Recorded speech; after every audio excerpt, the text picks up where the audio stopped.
The McDonald's snack wrap is back. You brought it back. Ranch snack wrap. Spicy snack wrap. You broke the internet for a snack. Snack wrap is back. Ba-da-ba-ba-ba.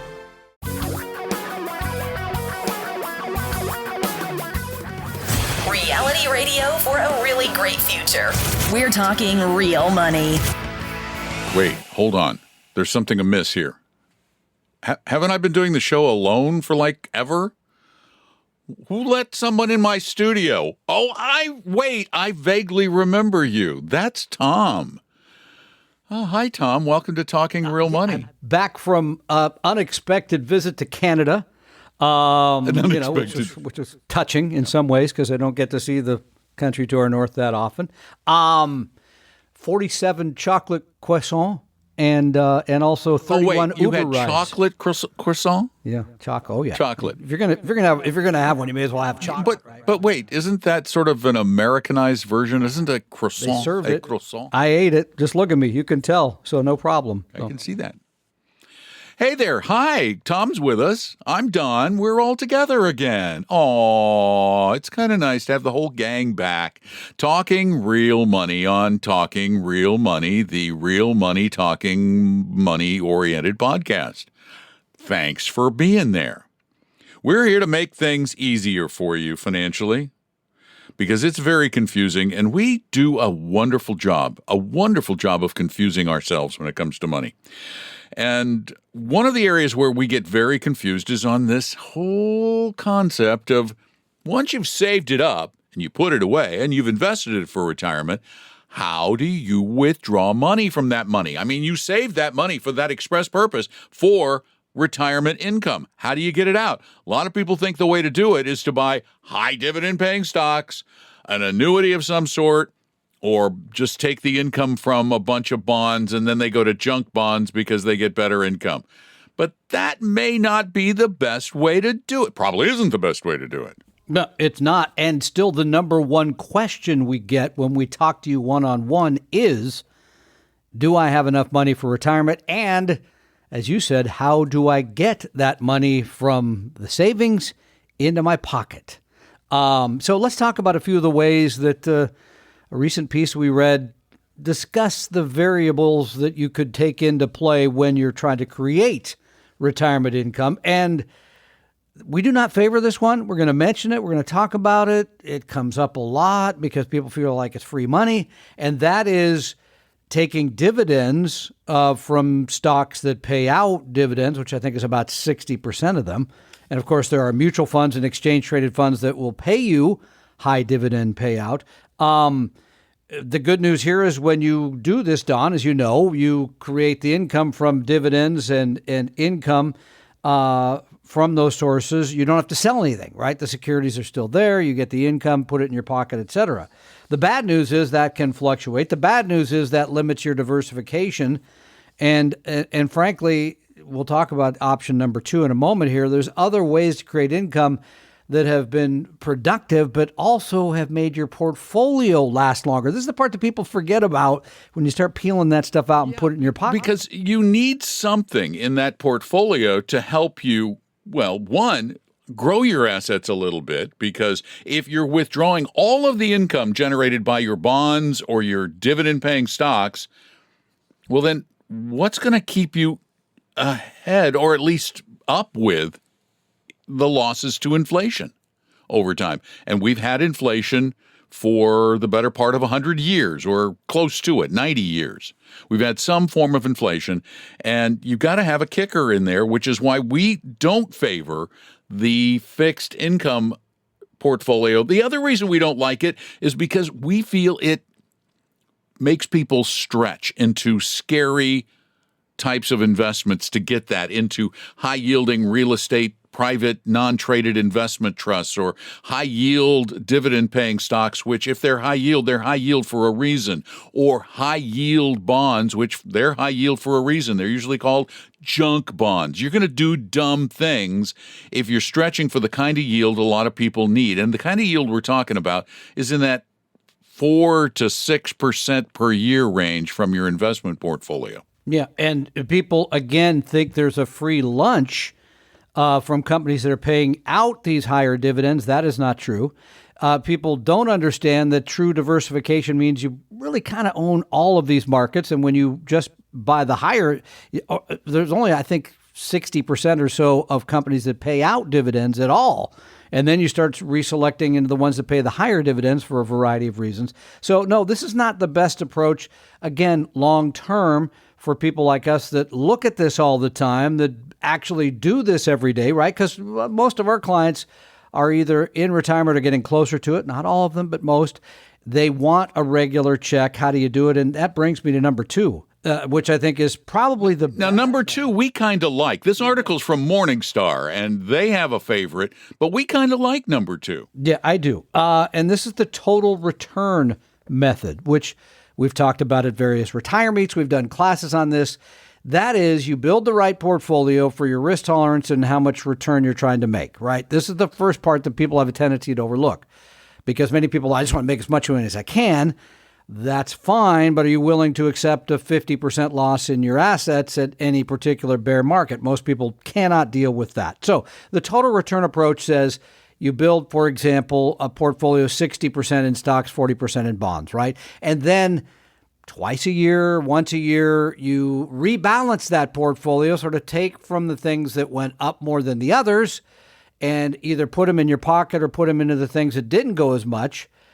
You haven't harvested the dividends and interest that's all been paying into the portfolio. You've rebalanced it back to the correct percentages and paid yourself out of all that. Now, you're going to say, what about the variability of this approach? Of course there is, but here's the good news. If you have bonds in there, they're less volatile. That's what that 40 part was. Yeah, the 40 part was. I know we had a little bit of trouble with this in 2022. By the way, that's in the rearview mirror because that's like already 3 years ago. But you build that portfolio. The bonds give you that buoyancy. You can pay it out of there when the stocks go down. You do have to sell investments, and that can be problematic to many people because they think, well, I don't want to sell anything. I want to keep all my principal. Volatility can be an impact, but I think if you looked at the numbers, and we have, over the longer haul, this has been the more sustainable approach to creating income and maintaining your balances. Yeah, not necessarily even a more sustainable necessarily, but a higher yielding, a more lucrative, because really the best case in a fixed income strategy today isn't much better than 4%. That's about all you can take. And that means no growth whatsoever. With this total return strategy, you can make a case for getting somebody up to a flexible 6% per year even. Of the balance. Of the balance of the portfolio in every given year. That means up and down, but a higher overall, the baseline is higher. Yeah. Then there's the third one, and this is the one that Morningstar likes, and I can see why. Do they call it the hybrid method? I call it the lack of planning method. I don't like it because it feels like, well, I'll do this today, I'll do this tomorrow. And one thing I do know about investing is it takes patience, it takes discipline, and you got to have kind of a roadmap. This one feels, you describe it. I mean, it feels like, okay, this year we're doing this, next year something else. I don't hate it. Basically, what it says is you're building that the cash portion of the portfolio, the one that's going to feed you year to year to year, and then you replenish that from the growth in the growth portion of the portfolio. It's a both of these are workable. The fixed is really the most problematic of the three. So the hybrid works. You like have 4 or 5 years worth of your income in a savings vehicle of some sort. You live off that in the bad years. In the good years, you replenish that from the other money. And basically, in today's world, that's good because if you're doing it right, you're getting 4% on your money, which you can do. In years past, not that far back, that money was not paying you very much, right? Exactly. And that's the other. What about those years when, and people say, well, I remember them saying in the past that could never happen. 0% interest rates could never happen. Well, they did. Yeah. And if you had zero rates on your fixed income portfolio, you were hurting. So it's not a terrible middle ground, But we think if you have a good advisor, you can probably reap the slightly higher rewards of the total return strategy. And I will say, while today it feels good to have money in high-yield savings accounts, et cetera, because, again, you're making around 4%. In years past, it hasn't felt so great. And over the long haul, the more money you have in cash, the bigger drag that has been on portfolio performance. So that's why I prefer the total return rebalancing. Yeah, you could put in 6 months or maybe a year's worth of cash in there to pay yourself. And here's the part that is really a struggle for many people that do total return on their own. It takes the patience, and it also takes the work. And it also takes the counterintuitive aspect sometimes of, wait, I got to sell the thing that's gone up? I don't want to do that. You kind of have to do that in both of the good options, though, the total return and the hybrid. You got to do a little of that in both of them. The other one, though, just means generally it should mean less money. The fixed income approach should mean less money, unless, of course, someone's lying to you and selling you an insurance product where they're saying, oh, it's yielding 7 or 8%. No, it's really not. That's sort of a lie. We have gotten so many of your questions in at talkingrealmoney.com. I mean, so many, particularly. You guys love to type. You're old school. You're like on the keyboard, and Tom has a stack of questions. Well, it's as high as an elephant's eye. It's from here to Berlin. So we got to go through that stack. Yeah. So we're going to do extra question sessions right now. This one and several others to come. And in this extra question session, what do you have? Yeah, from Monroe, Washington. By the way, some of these had to rely on others to take care of them while I was gone, so I don't have a name. So if you, I apologize. They don't care. I just know it came from They'll Monroe. Know their question. And so they'll know their question. It says, I'd like to do something for my 30-year-old niece who's helped my wife and I many times. I've tried planting the seeds of investing, and she seems interested, but still hasn't done it yet. I'd like to gift her perhaps a few thousand to get her started. What's the best way to do this for her? 30-year-old niece trying to get her going with an investment. How many thousands? A few thousand. Well, that's perfect for if she has a job and doesn't already contribute to one, which I don't think she does. That sounds like the perfect amount to get her going with a Roth IRA. Through Schwab or Vanguard or Fidelity or whomever in equity-oriented products, and then you just impart this message. This is found money, and it is untouchable money. Don't mess with it, at least for the next 20 years. And I would use one of the all-equity funds. You could either use Avantis' very fine product, AVGE, or Dimensional's also equally great product, DFAW. These are one fund. Or they own VT the globe. and AVUV. Yeah, those would be exactly. So I would use a one-fund solution. AVUV. I mean, I'm sorry. What's the Vanguard one? VT, V is in Victory, T is in Tom. No, the small cap value. AVUV is Avantis' small That's cap. Avantis'. I was trying to remember Vanguard. VBR would be Vanguard. VBR. Okay. Yeah. So. Anyway, but I would use one of the one funds, low cost, wide diversification. I like what you said about the don't mess with it. It's there and it's meant for the long haul. Yeah. Yep. Good. Yep. Free money, not to be touched for any reason whatsoever except retirement. Yeah. Good idea. All right, next one. Let's go. Come on. Southfield, Michigan. What are the IRA rules if someone inherits a traditional IRA and then dies before fully distributing the account within the 10-year window required under the Secure Act? Specifically, what happens to the inherited IRA if the original beneficiary passes away during the 10-year period and the funds are still in that account? So what you're saying is, I leave you an IRA, which I'm not going to leave you. Yeah, I knew you wouldn't. I'm sorry. Brings to mind another interesting story recently, but we'll leave it there. And then I pass away as the inheritor. What happens to that money? And does the new 10-year period get started? And the answer is, I don't know. And I didn't have time because I just got back. Well, I do. Okay. I do. And of course, it's kind of frustrating and confusing. And here's the one thing you don't get. And this is what I think most people are thinking. You don't get a new 10-year clock. That's what I was wondering. You have to take it out if you've already started the 10 years, which you have if you inherited an IRA, the beneficiary's beneficiary, and this would be even the case with the beneficiary's beneficiary, the subsequent beneficiaries have to continue that 10-year time frame. So if you're 2 years into it, then the new beneficiary has 8 years to get it all out. And by the way, this also brings up a very important point that I think I might have forgotten had I inherited something like that, which I did inherit from my mother. But make sure you have a beneficiary because...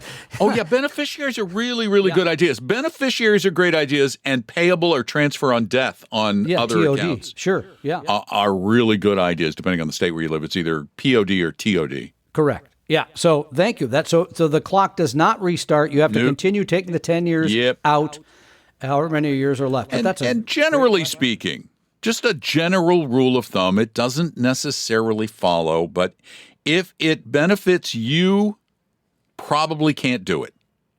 If it benefits the government's income generating capability, probably can do it. Which goes back to the suggestion I have now made for the last 10 years. Let's make every contribution from this point forward Roth only.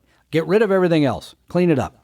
Government gets their money right now. It's easy, steezy. Yeah, I guess so. I'm still doing the pre-tax because I like No.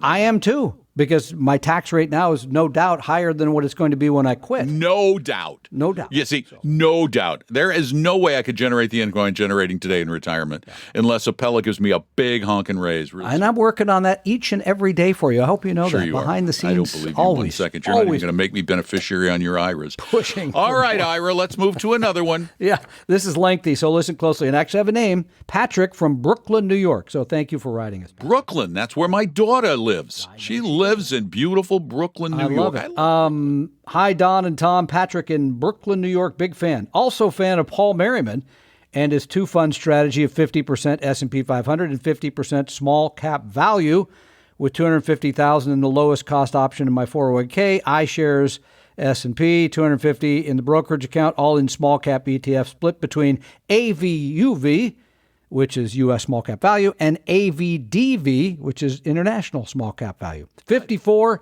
maxing out those 401k contributions, which is awesome, which I think is $30,500 this year, something like that. 31,000. It's a lot of money. Remember, because you get the 23 plus the catch up. Anyway, Yeah, so it's weird though. There's a weird thing in there. it's not a flat amount. I think it's a 500 at the end of it. Expect to be increasing my share of a portfolio versus the brokerage account over time. Recently, here's the question. Are you going to answer that part first? What's the total is for the, you're dialing it in. Nope. Okay. Yeah. It is 31. 31,000. 31,000. Okay. All right. So you can put in 31 there, Patrick. Recently, I heard Paul mention he does not include international small cap value in his two-fund strategy because of historic international political instability. Things don't seem to be changing that much in that regard, so I'm considering going all U.S. for my small cap value. Do you agree with Paul? Should I move my international small cap value to U.S.? Don, let's grab a slice next time you're in New York. Thank you, Patrick. Okay, I would normally allow you to answer this question, but... Wait, did Paul just become Jack Bogle? I actually was able to check in with the source directly on this. Good. Okay, because I was going to say, it sounds like he became Jack Bogle. Because I was like, Paul, hello, what's going on here? And the answer is no. He is continuing to own international small cap value. You must have misunderstood, perhaps. Could it have been emerging? He didn't change his emerging mind or anything. Nope. So he still believes in that as an asset class. By the way, that has been one of the most productive groups of stocks this year, international small cap value. Oh, absolutely. And by the way, did you see what the number one global market has been this year? The number one international market? Guatemala. South Korea. South Korea. Up 30%. Productive place. And we own it, by the way. Yay. So, now, not North Korea. We don't own any of that. Nobody owns any of that. And to own, other than a couple of leftover Soviet-era the Kim rifles, family, maybe. They got a couple of chunks of it. So, no, you should continue to own all those asset classes. If you heard Paul say something similar to that, he apologizes, but you misunderstood him. He doesn't know what he's saying these days. Let's just leave it at that. Just leave it at that. He's one of our friends, and we love him. All right, Michael writes us from Franklin, Tennessee. Isn't that one of the places that's on your kind of retirement list or something? Franklin, Tennessee? No. Franklin is like close to Nashville. Oh, okay. You're up in the mountains somewhere. I'd be up in the mountains. I'd be in Chattanooga, maybe Knoxville, although, I don't know that I want to be next to a nuclear weapons plant. I think that's a bad idea. Yeah, especially considering the world today. All right. It's like living Michael, over in Wenatchee. Yeah, exactly. Writes us, thanks for all of your work on the podcast. 2 questions from the opposite end of the retirement spectrum. I just retired from the federal government at a very young age with a pension and additional both tax-deferred and brokerage account revenues, which are about equal splits. Hoping to get your advice on a withdrawal strategy once we need to start drawing out our funds. Please note, due to my occupation, I am actually able to access the tax-deferred amount prior to 59 and a half. The opposite end of the spectrum is my 20-year-old daughter, who just graduated from college and will be starting her first job. She already has a Roth IRA. That's awesome. And will be continuing to contribute to both once she's eligible at her job after a few months to her 401k.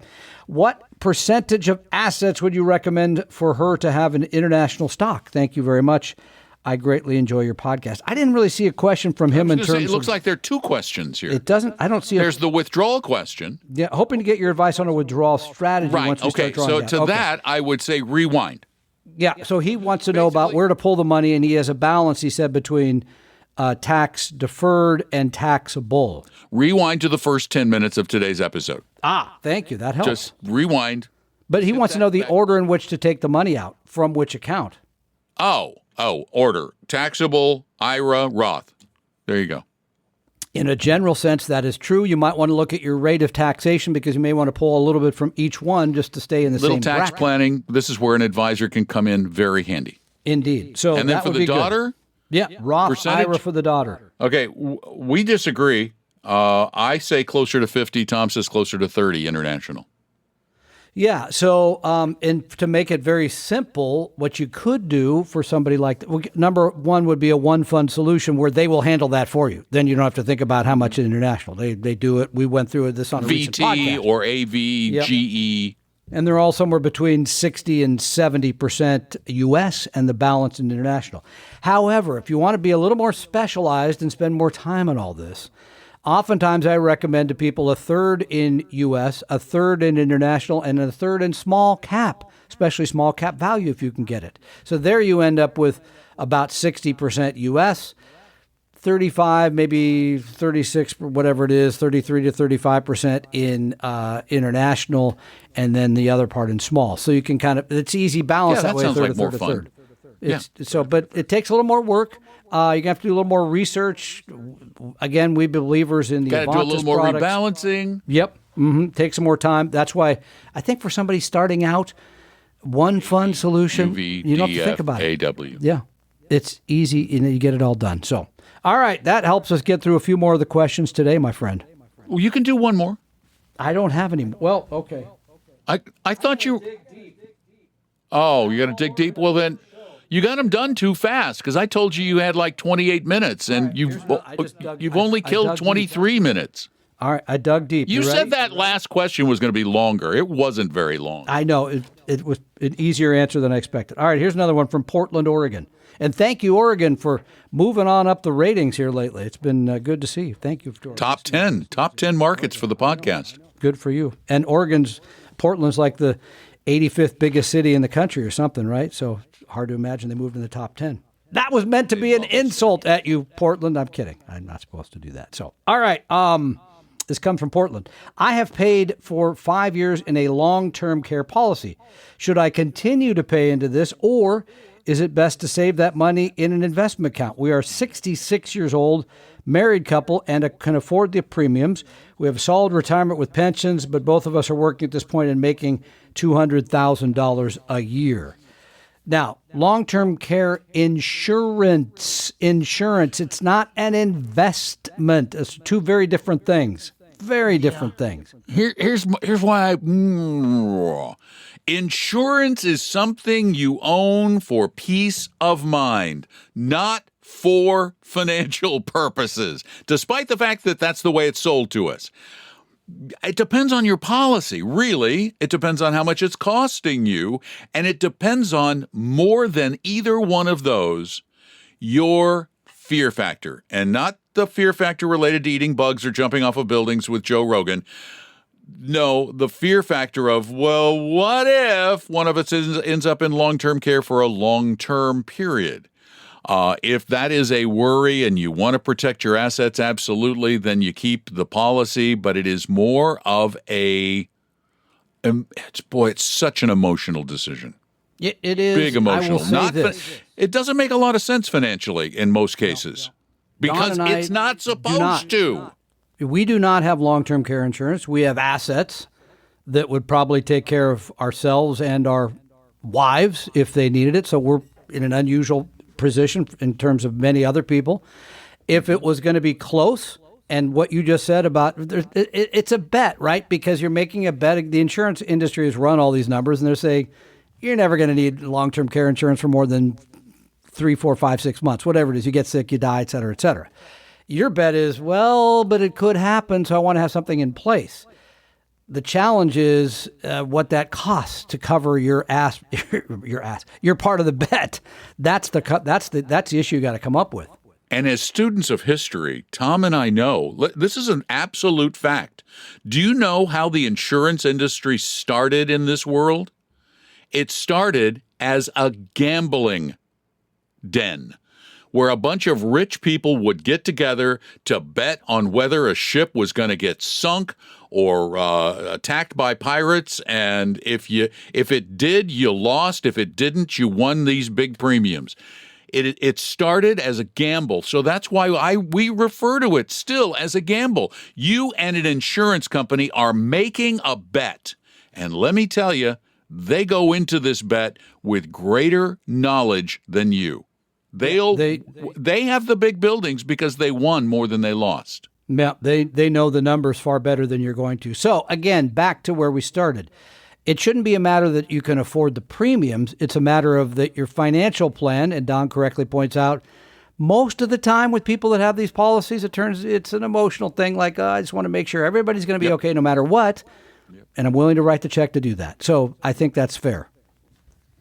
And I am willing personally, to take the gamble that if my assets run out, then I'm going to have to, one of us is going to have to live a very frugal lifestyle and go on Medicaid. But I don't think that'll happen. But I don't know. You've got the place. I got the ADU right there for you. It's all set up. Got a new armoire. He won't let me live there anymore than he'll let me be the beneficiary in his IRA. Thank you so much for listening to us rattle on. I did say ass on the show, too. Ramble on. And thanks for the questions that you sent in at talkingrealmoney.com. And wait, there's more. Let's say you are looking at your retirement portfolio and you're just going, what the heck do I own? I don't know what I own. I really don't understand how these all fit together. Wouldn't it be nice if someone would just tell you that without trying to sell you an annuity or even a financial plan? Wouldn't it be nice? It doesn't happen very often because everybody's short-sighted. Everybody's short-sighted. It's all about immediate gratification, and that's even in business. It's like the next quarter, that's all we care about. We have a different philosophy. We don't care. Well, we do care. We care about the next quarter, but we care more about the next year, 2, 3, 4, 5, from our business standpoint and from your financial standpoint. That's why we let you take advantage of us. Honestly, we'll just give you free time to try and help you out, to understand where you are or where you might be going and where you might end up. Now, if you need help, we're going to tell you need help. Are we going to tell you have to get it from us? Nope. Might you? Okay. Sure. We're not going to argue if you say, I want to hire you, but we're also not going to pressure you into doing it. So it's really, really easy. Go to talkingrealmoney.com and click on the Meet and Advisor form, and then in there say, Tom, I want to meet with Tom, unless he's on vacation. No, I'm not going on vacation for like weeks now or something. So. Oh, good. What, are you waiting until August? I think it's something like that. Yeah. So I gotta get back to the office. After your flight from hell, from Paris to Seattle, you're probably not going to be traveling internationally for a while.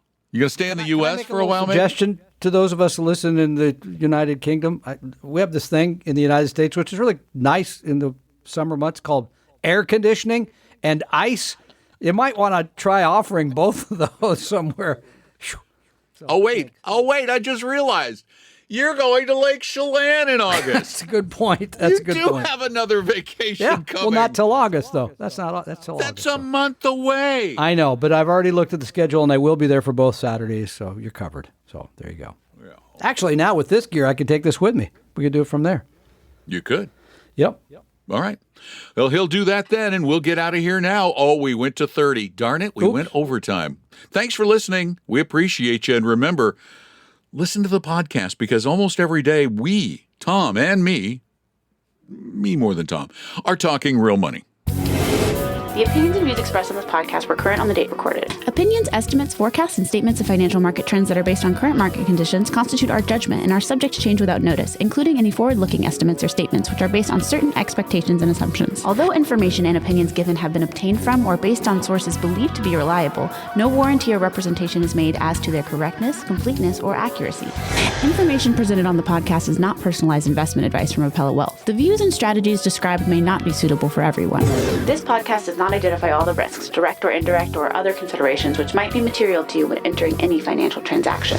Past performance does not guarantee future results, and profitable results cannot be guaranteed. We hope you realize that the information provided on Talking Real Money is for informational, educational, and hopefully enjoyable purposes only. The podcast is not trying to get you to buy or sell any financial products or securities. Instead, the program is provided as a public service by Appella Wealth, a fee-only registered investment advisor. Please see Appella Wealth's ADV Part 2A on our website for information regarding Appella's fees and services. Appella Capital, LLC, DBA Appella Wealth, is an investment advisory firm registered with the Securities and Exchange Commission. The firm only transacts business in the states where it is properly registered or excluded or exempt from registration requirements. Registration with the SEC or any state securities authority does not imply a certain level of skill or training. Appella does not provide tax or legal advice, and nothing either stated or implied here should be inferred as providing such advice. Thanks for listening, and please visit TalkingRealMoney.com for more information and important disclosure related to performance of any specific index or fund quoted in this podcast. And the lawyers get richer.